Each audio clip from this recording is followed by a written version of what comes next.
plus petit que doctype HTML public, W3 CDTD HTML4.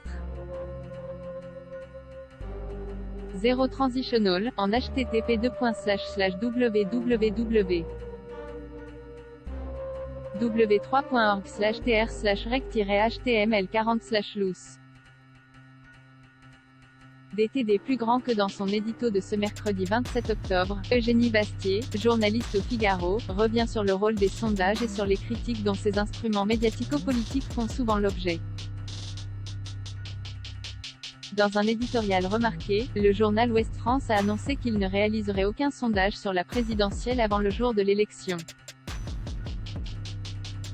Les raisons invoquées, le temps passé à commenter les sondages détourne les personnalités politiques et les médias de l'essentiel. On se demande bien quel est cet essentiel dont on ne parlerait pas assez selon ces journalistes. On reproche à la fois aux sondages de se tromper, d'être peu fiables, et en même temps de formater l'opinion. Ce qui est contradictoire, si les sondages sont des prédictions autoréalisatrices, alors ils devraient s'avérer fiables au fil du temps. Or, ils se trompent souvent, ce qui montre qu'ils n'ont pas le pouvoir qu'on leur prête sur l'opinion.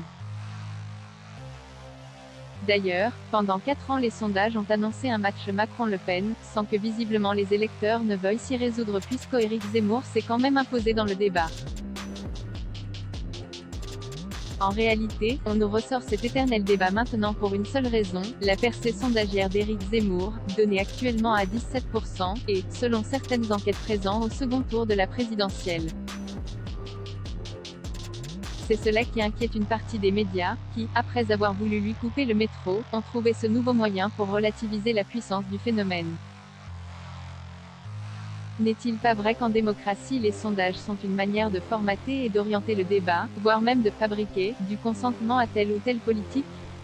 C'était la grande idée du sociologue Pierre Bourdieu, repris comme une véritable antienne à gauche. L'opinion publique n'existe pas, écrivait-il dans un article célèbre en 1972.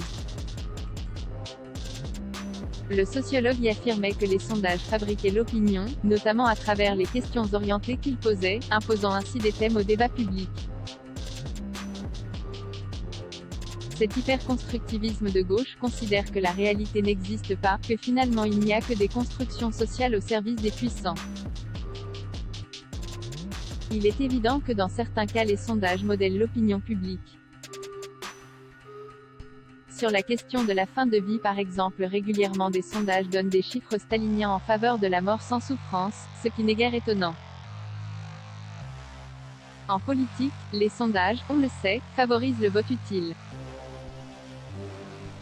Cela transformerait l'électeur en stratège et truquerait donc le jeu politique.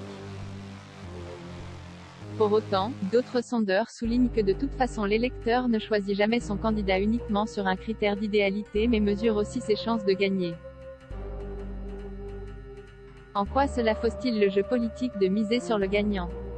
Bien sûr, il faut manipuler avec mesure et circonspection cet outil imparfait et bien souvent trompeur, ne pas livrer la politique aux seuls chiffres mais ceux qui veulent s'en priver le font bien souvent avec une arrière-pensée, celle de délégitimer des opinions qui leur déplaisent et qui ont fait irruption dans le débat public.